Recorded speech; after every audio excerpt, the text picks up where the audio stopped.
Hi there, and welcome to episode 18 of Diary of a WoT Noob with me, Dwybo. Bit of a mess up on this recording because I did it all without realising that the microphone was turned off. So we're now going to try and voice over what we've already done. So apologies if it all goes a bit pants. We'd been playing the M2 light tank, rattled our way through that, got various upgrades on it and all the rest, and of course WoT then threw me a wobbler by giving me my best ever result when I hardly needed any XP. There we are, racked up a load of credits, got a top gun, a couple of extra damaged, and 763 damage on that.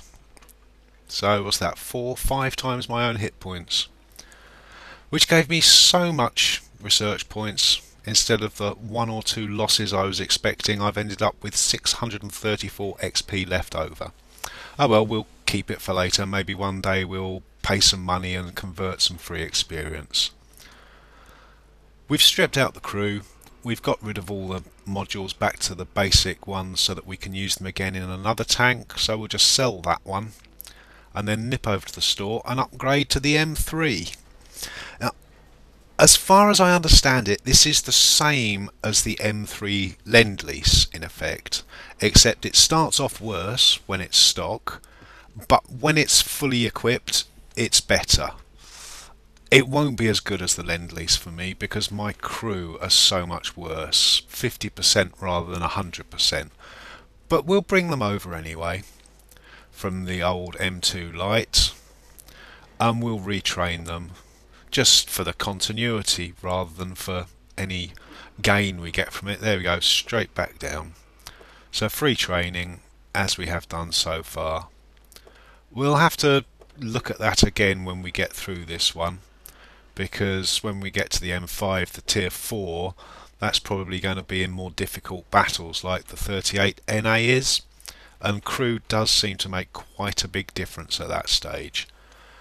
But we'll just go through, we'll re-equip it with the items we took off the M2 Lite.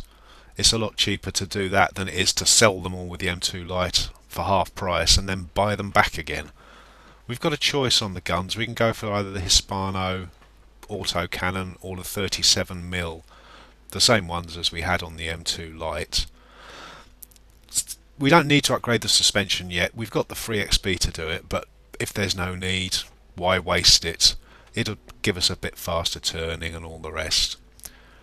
We'll resupply away anyway, turn on the automatic repair as well, get it kitted up, and then of course realise that we've still got the Hispano gun on there, and I'm not getting on with the multi-shotters so much. I like the snipey guns, so we'll go back to the single shot gun, ammo reloads automatically, and we'll take it into a fight and see how it performs.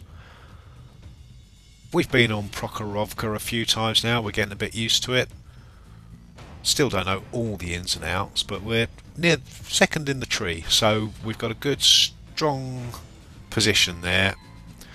Have to be careful not to let the team down because our tank isn't very well equipped, so most of their tier 3s are probably better than me already.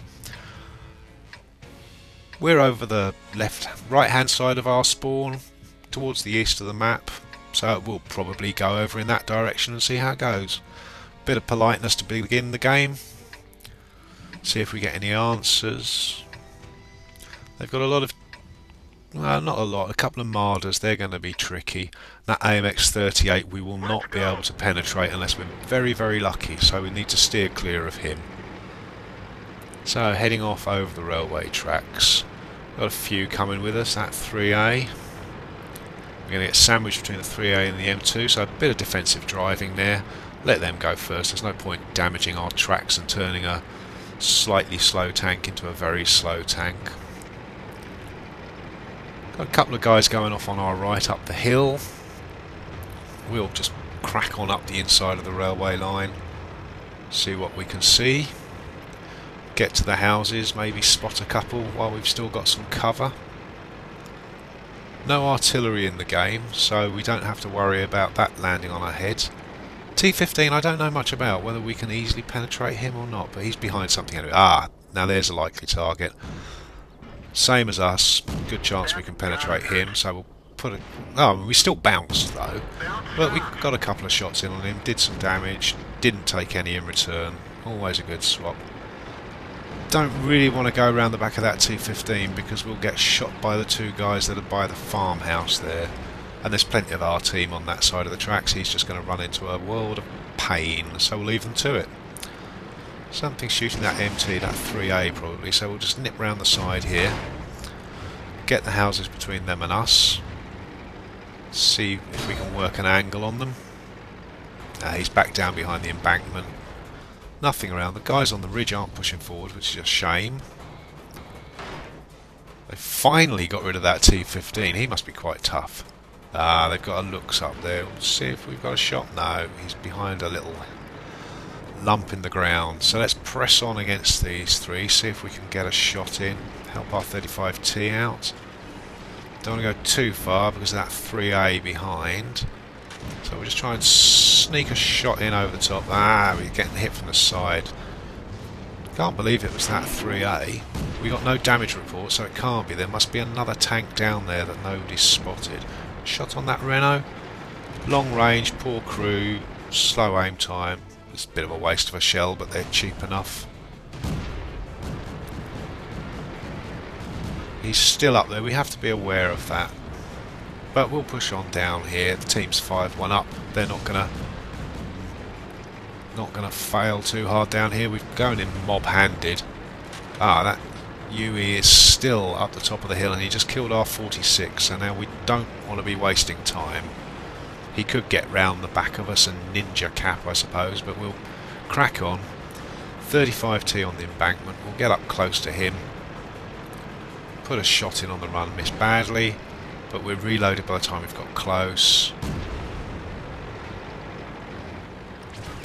Put another shot on him. I've made a mess of that. I've got my tank going one way, the turret going the other, and I can't get a shot on him.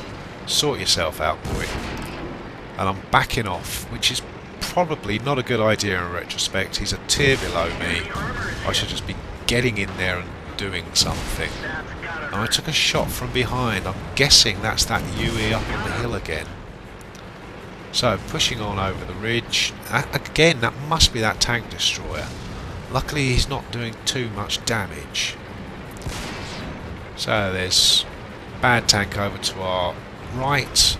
That's the 38 that I didn't really want to get involved with. So, let's look at this Panzer II instead. A shot on him. Right, watch out for our blokes getting in the way. Don't want to shoot them as well. A little bit of damage. Right, now hold your fire now. Our guy's too close. So we'll wait a moment. He's gone. That 38 is still over here, so we'll push over. Even if we can't damage him, we can show our team where he is. We could even go for that Panzerjäger, but no, somebody's capping our base and nobody's near it.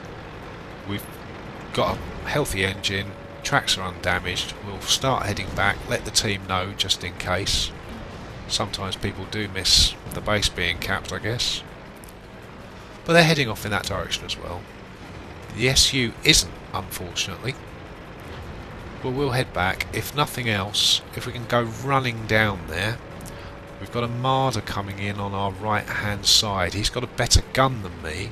So if I can find the enemy, perhaps he'll be able to shoot him. We've really got no time here. This is going to be do or die. We can't stop and shoot and wait. So we'll just gung-ho in there, try and find the enemy tank and hope our Marder takes him out. Not stopping to shoot, we'll just fire on the run, hope for a lucky hit. Hit the ground instead, and he's blown us up. But somebody managed to get a shot on him, and then the Marder took him out, breaking the cap. So we've won. Nice little message to them to congratulate them, because I think they deserve that. They've just won the game for us in effect. We won 15-10 anyway, but if they hadn't have shot him, they'd have stolen the victory by capping. So well done the defence. A win. 7,000 odd credits, 600 XP on a ×2 for my first win in the tank. Didn't do brilliantly, 4th on the table, which I suppose isn't bad for a completely new tank with an untrained crew. And one of these. Who's the guy who did that? Don't know. But there we go. 14 shots, 9 hits, 7 penetrations. Bit more damage than my own hit points, so that's not bad. 4 detects. Decent amount of cash. Can't go wrong with that, really. And enough points to research a couple of modules. Tracks, bit more manoeuvrability, turn a bit faster, can only be a good thing. We may need those later as well for the extra load they can carry when we upgrade other pieces. We've still got 319, so engine or save and get the turret. I think get the engine now, make the most of our manoeuvrability, even with the poor crew. We'll buy it and fit it, we've got plenty of credits at the moment. Not enough for the turret. We'll need the turret next so that we can get the gun, or we can get the engine for even more speed. We'll look at that as we come to it. Got the M5 to get through here. We've got the T82 as well. I'll probably unlock them both on this, give my crew more training before we get to the end, and upgrade to the M5. That's it from me anyway. I'll see you next time.